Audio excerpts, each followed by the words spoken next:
for the first question, I think I'm going to give Hydra. Let's see. Which of the following organisms is multicellular is the question. They asked about the multicellular organism. Now they have given amoeba. So definitely amoeba is a unicellular organism. Everybody know that. So that option will go. Then paramecium. This I gave an example. I showed in picture, isn't it? That's a protist actually. So that is also not a multicellular organism. Paramecium is a unicellular organism belonging to protista group. Okay. Then dinoflagellate. Coming to dinoflagellate. Dinoflagellate is also unicellular. Okay. And dinoflagellate is a kind of algae. That's the point I want to mention over here. So obviously the answer should be A. Now about Hydra, I'll give a point about Hydra. This is a multicellular organism, so made up of many cells. Now Hydra is belonging to a group of animals called Cnidaria. It's a Cnidarian. See, it's silent out here. Cnidaria. And most important characteristic feature of Hydra is it is totipotent.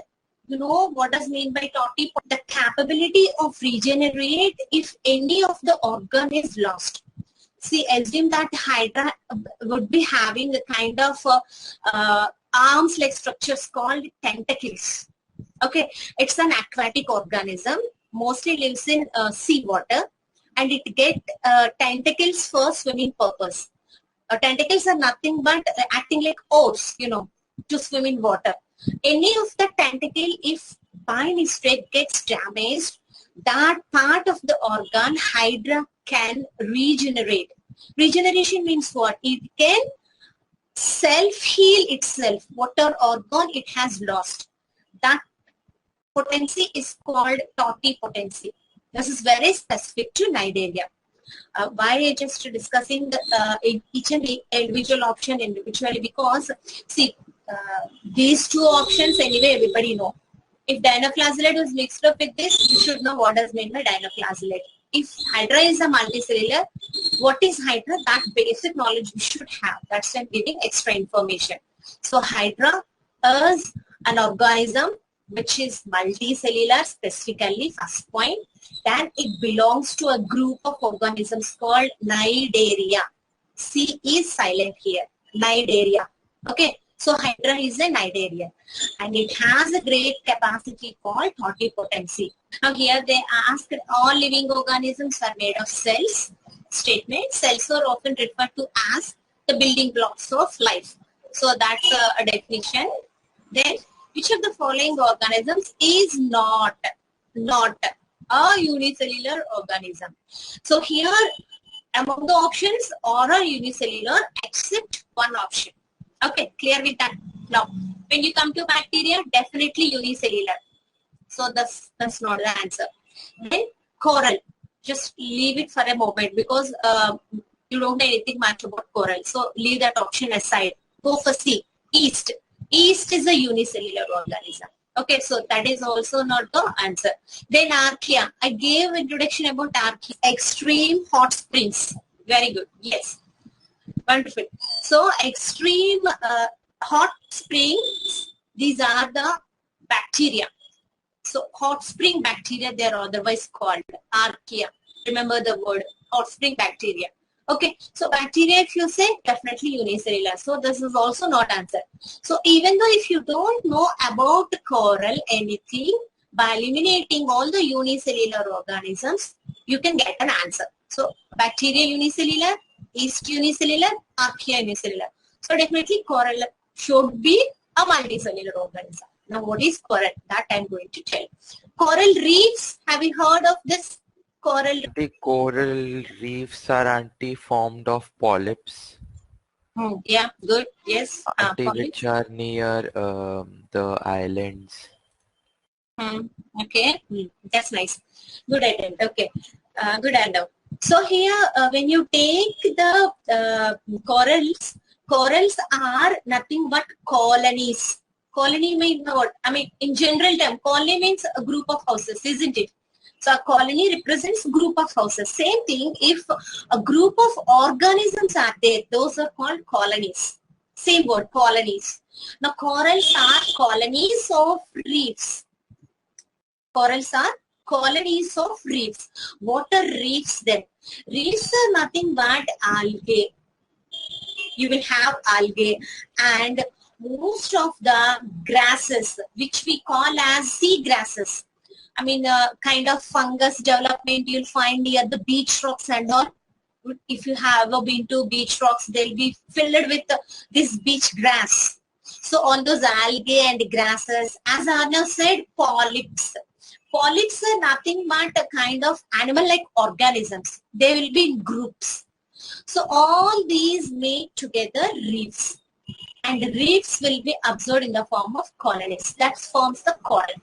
So here this is definitely not unicellular because you are having group of organisms, isn't it? Polyps we are saying animal-like structures, grass, this plant-like structure, and even algae. So all together it's making a group of colonies. So definitely coral is a multicellular. Clear with that? So even though you don't know about anything coral, the remaining options definitely goes for unicellular. So coral would be the multicellular organism. And what are corals? Corals are the reefs, which means colonies of algae, sea grasses, and polyps. Polyps are nothing but animal-like organisms found as groups in seawater. Clear?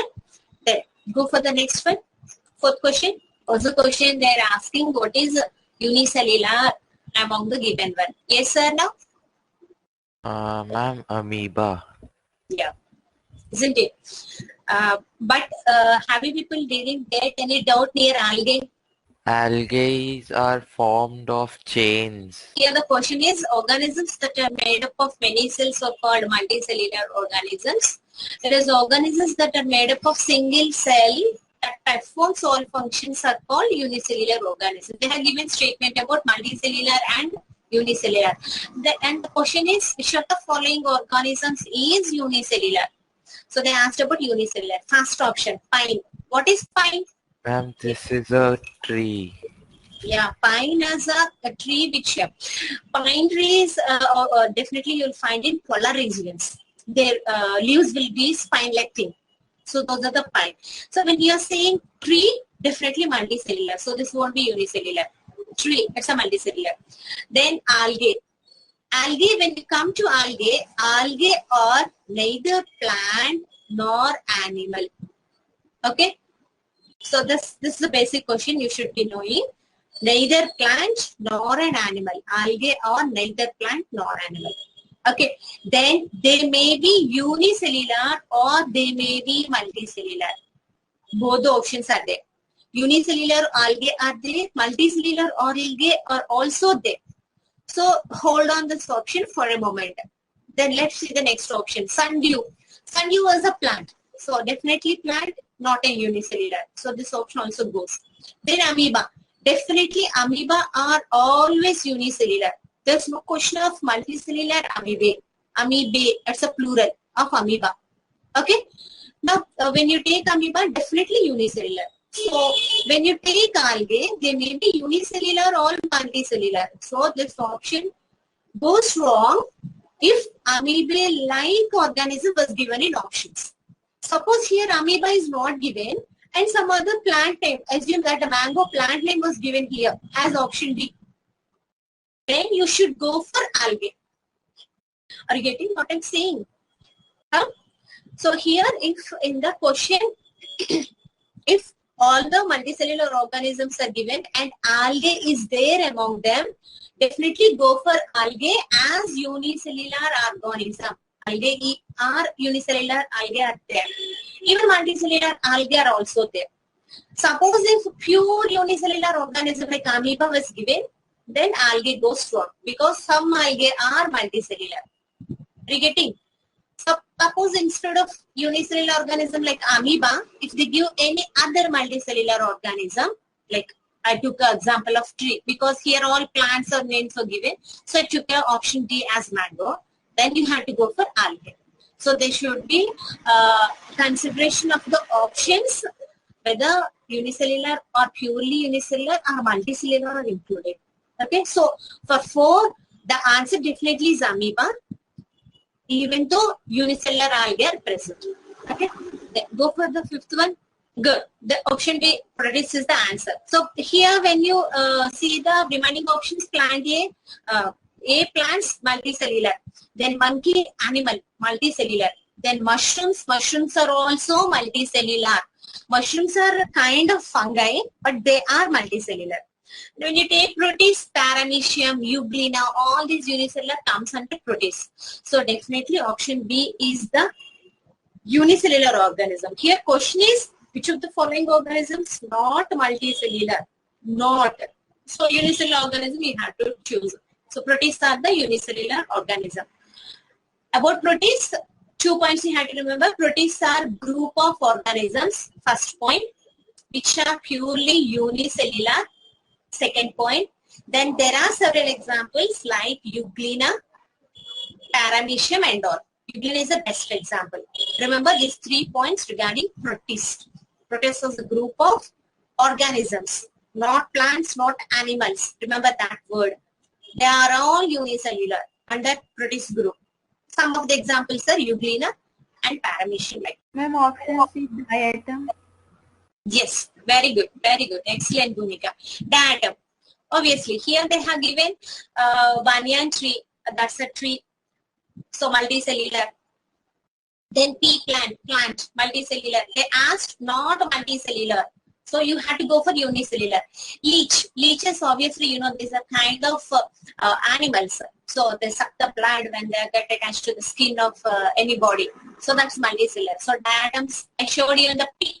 Diatoms are the organisms which are shell-like things. Even I showed in the last class a picture of diatoms. So here, this is the only unicellular.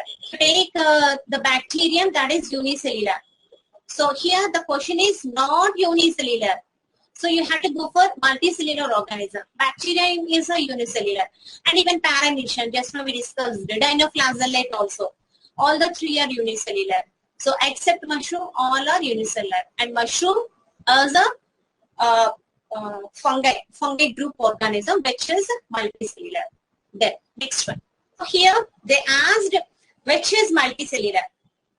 So diatom, unicellular, bacteria, unicellular, even euglena, unicellular. So hydra, just now I explained about hydra, cnidarian.